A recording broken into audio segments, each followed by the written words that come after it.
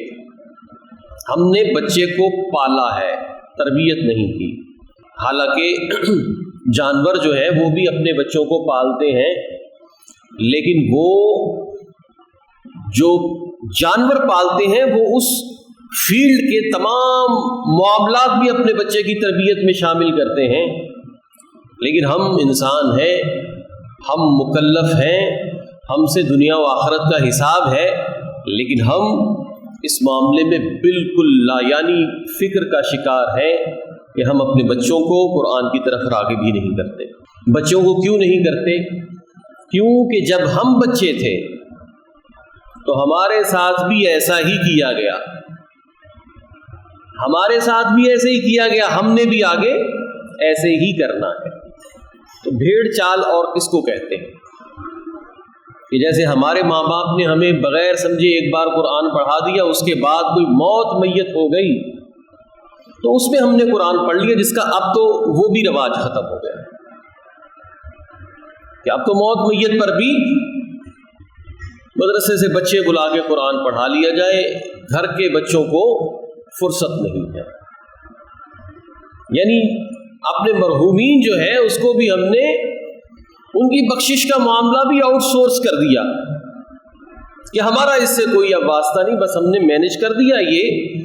ہمارے بڑے بخشے جائیں گے، اس سے ایسے بخشش نہیں ہوگی۔ کیونکہ قرآن کریم فرقان حمید صرف جو ہے وہ تبرک کی کتاب نہیں ہے، یہ تدبر کی کتاب ہے۔ جو تدبر کرے گا اس کو تبرک مل جائے گا، برکت مل جائے گی، لیکن جو صرف تبرک کے لیے پڑھے گا اسے تدبر کی نعمت نہیں ملے گی۔ آپ یہ دیکھیے کہ حضرت عمر فاروق رضی اللہ تعالیٰ عنہ،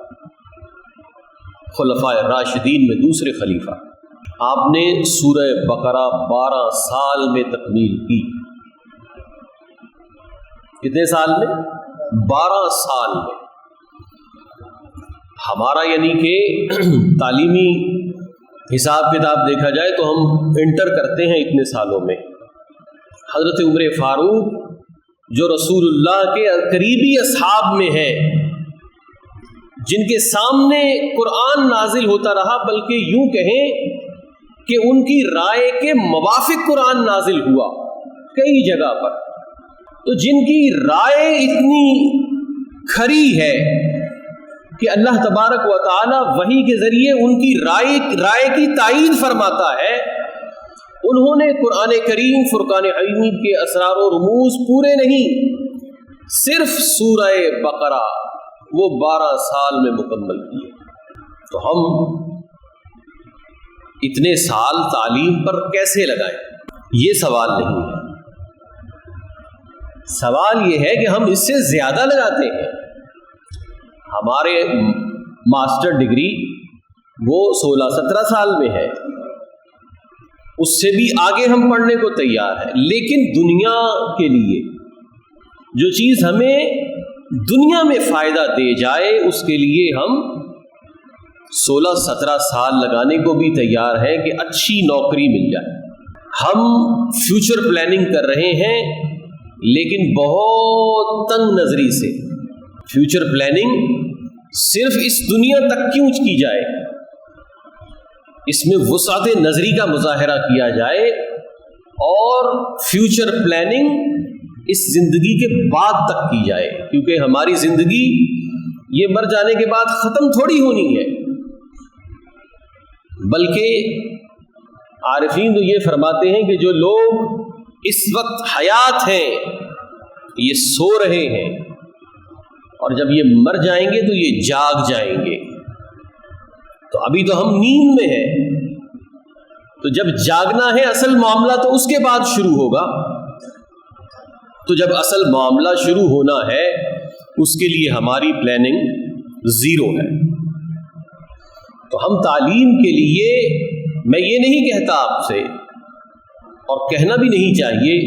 کہ آپ دنیاوی تعلیم کو چھوڑیے اور قرآن کی ہی تعلیم کو حاصل کیجیے، حالانکہ قرآن دنیا و آخرت دونوں کے لیے ہے، لیکن جو دنیاوی علوم ہیں یہ تو مہارتیں ہیں، یہ تو مختلف قسم کی ٹیکنیکس اور ٹیکنالوجیز ہیں، یہ زندگی گزارنے کے ڈھب اور ڈھنگ ہیں، ان سے تو کنارہ کشی اختیار کی ہی نہیں جا سکتی، اور ان سے کنارہ کشی اختیار کرنا یہ بھی اسلام کو مطلوب نہیں ہے۔ لا رہبانیت فی الاسلام، دنیا سے قطع تعلق ہو جانا یہ اسلام نہیں ہے۔ دنیا کو اللہ کے بتائے ہوئے احکام کے مطابق،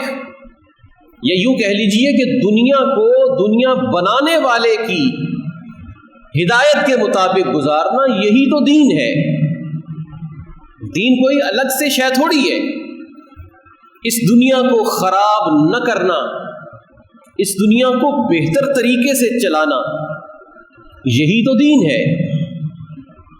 جھوٹ نہ بولنا، منافقت نہ کرنا، ملاوٹ نہ کرنا، وزن میں کمی نہ کرنا، غیبت نہ کرنا، چغلی نہ کرنا، بدگمانی نہ کرنا، بد نگاہی نہ کرنا، بد ظن نہ ہونا، یہ ساری چیزیں دین میں ہیں، اور ان کا امپیکٹ ہماری دنیا پر ہے کہ یہ ساری چیزیں جو دین کی تعلیمات ہیں، حقیقتاً دین کا، دنیا کا حسن یہی ہے۔ ان کو آپ نکال دیجئے تو دنیا کسی جنگل سے بھی بدتر جگہ ہو جائے گی۔ تو اس لیے قرآن کریم فرقان حمید کا فکر و تدبر یہ ہمارے لیے ایسا ہے کہ جیسے ہم سانس لیتے ہیں، ہمارے ایمان کے لیے قرآن کا فہم، قرآن کو سمجھنا یہ اس طرح سے ضروری ہے جیسے سانس ضروری ہے۔ مشہور تابعی حضرت عبد الرحمن سلمی رضی اللہ تعالی عنہ فرماتے ہیں، یہ صحابہ کے شاگرد ہیں، تو آپ یہ فرماتے ہیں کہ وہ معلم قرآن صحابہ یعنی حضرت عبداللہ ابن مسعود، حضرت عثمان غنی، حضرت عبداللہ بن عمر، حضرت ابی بن کعب، یہ ہمیں یہ بتاتے ہیں کہ ہم 10 آیات جب تک مکمل طور پر ان کی علمی اور عملی فیضان سے سیراب نہ ہو جاتے تھے تو ہم اگلی 10 آیات نہیں پڑھتے تھے، یعنی 10 آیات لی، ان پر فکر و تدبر کیا، اس میں ہمارے فکر کے لیے کیا چیز ہے اسے اپنی فکر میں محفوظ کر لیا، اور ان 10 آیات میں ہمارے عمل کے لیے کیا ہدایات ہیں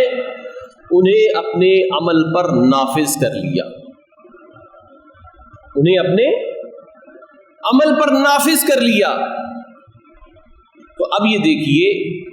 کہ یہ صحابہ کرام علیہم رضوان کا طریقہ کار ہے قرآن کریم کو سمجھنے کا۔ ہم اس سے کوسوں دور جا چکے، ہم اس سے میلوں دور جا چکے، صدیوں کی مسافت کی دوری پر ہم قرآن کریم فرقان حمید سے ہوتے چلے جا رہے ہیں، اور یہ دوری نسل در نسل بڑھتی چلی جا رہی ہے۔ پہلی نسل جتنا دور تھی، اب اگلی نسل اس سے زیادہ دور ہے، یہی ہماری حالت رہی تو اگلی نسلیں اور زیادہ قرآن سے دور ہوں گی، تو ہمارا رجوع الی القرآن کا موقع کب آئے گا؟ کب ہم قرآن کریم فرقان حمید کی طرف لوٹ آئیں گے، جس کتاب کو ہم اپنی آخرت اور اپنی دنیا کی کامیابی کا ضامن سمجھتے ہیں، اس کو سمجھنے کی طرف ہم کب آئیں گے؟ کیونکہ قرآن کریم فرقان حمید کو اللہ تبارک و تعالی نے ہمارے فکر و تدبر کے لیے ہی نازل فرمایا ہے، کہ ہم اس میں فکر و تدبر کریں، ہم اس کو سمجھنا شروع کریں، ہم اس کو پڑھیں۔ ہمیں جو پڑھنے کی چاشنی نہیں ملتی اس کی وجہ یہی ہے، ہم بزرگوں کے احوال پڑھتے ہیں کہ وہ قرآن کریم پڑھتے تھے تو ان کی آنکھوں سے آنسو جاری ہو جاتے، تو اب بتائیے کہ اگر ہم قرآن کریم میں جو لکھا ہے اس کی ہمیں کوئی سمجھ ہی نہیں ہے تو ہمیں ان احساسات کا، ان ایموشنل فیلنگز کا ادراک ہی نہیں ہوگا، پتہ ہی نہیں چلے گا کیا لکھا ہوا ہے۔ ایک ان پڑھ آدمی کے سامنے آپ پورا واقعہ کربلا بیان کر دیں انگلش میں، اس پر ذرا بھی رکت طاری نہیں ہوگی۔ کتنے لوگ شہید ہو گئے کس بے دردی سے، اسے کچھ پتہ نہیں، کیونکہ اس زبان سے اس کی کوئی ایموشنل اٹیچمنٹ نہیں، اس وجہ سے کہ اس کو اس کا پتہ ہی نہیں ہے۔ تو قرآن کریم فرقان حمید میں اللہ نے کیا ہمارے لیے لکھا ہے، جب تک ہم یہ سمجھنے کی طرف راغب نہیں ہوں گے تو ہم قرآن کریم فرقان حمید کی اس لذت کو پا ہی نہیں سکتے۔ ایک غزوہ سے نبی مکرم صلی اللہ علیہ وآلہ وسلم کا ایک لشکر واپسی پر تھا، ایک جگہ پڑاؤ ہوا رات میں، تو دو صحابہ کرام علیہم رضوان کو چوکیداری کے لیے مقرر کیا گیا، حضرت عمار بن یاسر اور حضرت عباد بن بشر رضی اللہ تعالی عنہما، کہ آپ نے رات کو پہرا دینا ہے۔ دونوں نے رات کو دو حصوں میں بانٹ لیا کہ ایک بندہ سوئے گا، ایک جاگے گا۔ رات کے پہلے حصے میں حضرت عمار بن یاسر وہ حفاظت کے لیے مامور ہوئے۔ اب ظاہر ہے رات میں بندے نے بیٹھنا ہے، چوکیدار نے، تو کرنا کیا ہے، صرف دیکھنا ہی ہے۔ تو حضرت عمار بن یاسر رضی اللہ تعالی عنہ نے یہ سوچا کہ وقت فری ہے، میں کچھ نوافل پڑھ لیتا ہوں۔ آپ نے نماز کی نیت کی، دشمنوں نے کہیں سے دیکھ لیا، انہوں نے تیر مارا، آپ نے اپنی نماز ختم نہ کی، پڑھتے رہے، پھر دوسرا تیر مارا، یوں آپ کے 3-4 تیر لگ گئے، اور پھر اس کے بعد آپ نے اپنی نماز مکمل کر کے حضرت عباد بن بشر کو جگایا، اور آپ نے ان کی حالت دیکھی اور کہا کہ آپ نے جب ایک ہی تیر لگا تھا تو مجھے کیوں نہیں جگایا؟ تو حضرت عمار بن یاسر رضی اللہ تعالیٰ عنہ فرمانے لگے کہ میں سورہ کہف کی تلاوت کر رہا تھا، سورہ کہف کی تلاوت کر رہا تھا، جب میرے ایک تیر لگا تو میں اس سرور میں تھا کہ میں سورہ کہف مکمل کیے بغیر رکوع میں نہ جاؤں۔ پھر دفعتاً مجھے دوسرا تیر لگا، تیسرا تیر لگا، تو جب مجھے یہ لگا کہ شاید کہیں خون نکلنے سے میں مر نہ جاؤں، تو کہیں یہ مقصد کہ جس کے لیے ہمیں کھڑا کیا گیا ہے وہی فوت نہ ہو جائے، تو میں نے اپنی 2 رکعت مکمل کر کے آپ کو جگایا۔ یہ انہماک، یہ اٹیچمنٹ، یہ قرآن پر فوکس، یہ تدبر قرآن کا جذبہ سینے میں موجود ہو تو تب نصیب ہوتا ہے۔ ہمیں یہ دیوانہ پن لگے گا، ہمیں یہ کوئی نارمل کنڈیشن نہیں لگے گی، نارملٹی لگے گی، لیکن یہ ہے کہ جو فہم قرآن کا اثر اور تاثیر ہے اور قرآن کے فہم کی جو کشش ہے، وہ اگر ہم اپنی فکر کے لیے کشید کرنا چاہیں تو اس واقعے سے کر سکتے ہیں کہ بندے کو تیر لگ رہے ہیں لیکن اس کا منتہا کیا ہے کہ میں سورہ کہف مکمل کر کے ہی رکوع میں جاؤں۔ تو یہ قرآن کریم فرقان حمید کے ساتھ وابستگی، یہ ہم لوگوں کے لیے انتہائی ضروری ہے۔ اللہ تبارک و تعالی اس عظیم ماہ کے طفیل ہمیں قرآن کریم فرقان حمید کے ساتھ فکری وابستگی عطا فرمائے۔ وآخر دعوانا ان الحمد للہ رب العالمین۔